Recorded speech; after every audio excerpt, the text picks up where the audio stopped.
the surprising reason your pet hates your anger and what elephants can teach you. Hey there, and welcome to FactSpark, where we dive into surprising scientific truths about the world and ourselves. Ever had one of those days? You spill coffee on your shirt, a pigeon poops on your brand new car, and suddenly you feel this burning urge to, well, vent, to scream into a pillow, call a friend, and reenact the whole tragic saga. For decades, we were told this was healthy, a little emotional spring cleaning. But what if the science says that's a total lie? What if venting is actually making you more furious? Turns out our old-school approach to anger is based on a concept from ancient Greece called catharsis. It's a fancy word for get it all out, like your emotions are a pressure cooker waiting to explode. A bit dramatic, right? Well, modern science has looked at this model and said, yeah, that's cute, but it's completely wrong. Researchers like Dr. Brad Bushman found that punching a pillow or screaming into the void doesn't release anger. It's like throwing gasoline on a campfire and expecting it to go out. It just creates an angry feedback loop that trains your brain to be, well, a bit of an angry jerk. The real problem is that venting provides a brief, satisfying feeling of release, which tricks our brains into thinking it's a good strategy. This reinforces the aggressive behavior, making us more likely to vent again the next time we're angry. So if venting is an emotional hamster wheel, what's the secret to getting off?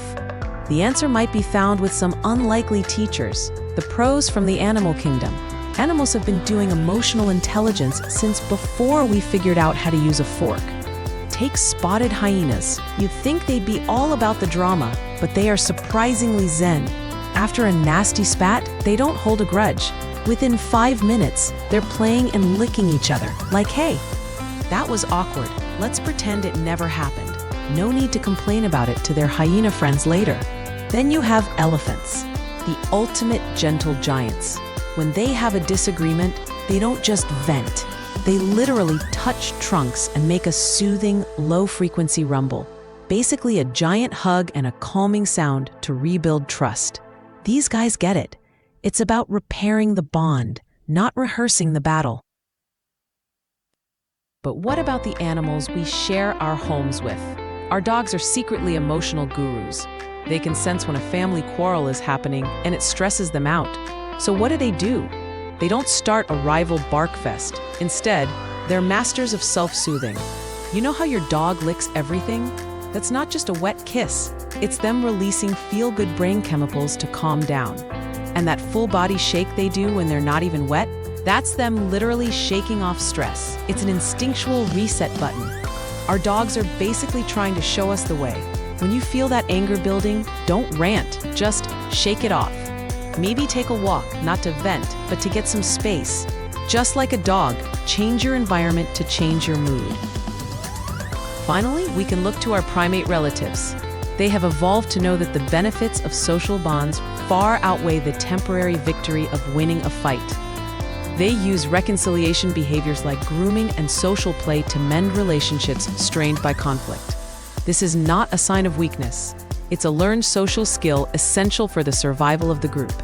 They remind us to ask, is the fleeting feeling of being right worth the long-term damage to a valuable relationship? So what's the blueprint for us two-legged creatures? Stop acting like a pressure cooker and start acting more like an elephant or a dog. Here's your animal-approved anger management kit. First, try the fly-on-the-wall technique. Imagine you're an alien observing your rage-inducing situation. Does that driver really hate you? Or are they just a human in a hurry who didn't see you? Next, when you feel that fire rising, don't add fuel. Take a page from our canine pals and use physical acts to calm your body. A deep breath, a quick walk, or even just some progressive muscle relaxation. These are simple, physical resets that tell your brain, okay, we're not doing this today. Venting might feel good for a hot second, but it's an emotional hamster wheel that keeps you stuck. The animal kingdom reminds us that the best way to handle conflict isn't to amplify it, but to de-escalate it. So next time you feel that urge to scream, remember the hyena's wisdom. Lick the wound and move on. or channel your inner elephant and go for a walk. Your mind, your body, and your loved ones will thank you for it. Don't forget to like and subscribe to FactSpark for more scientific truths that are way more fun than they should be.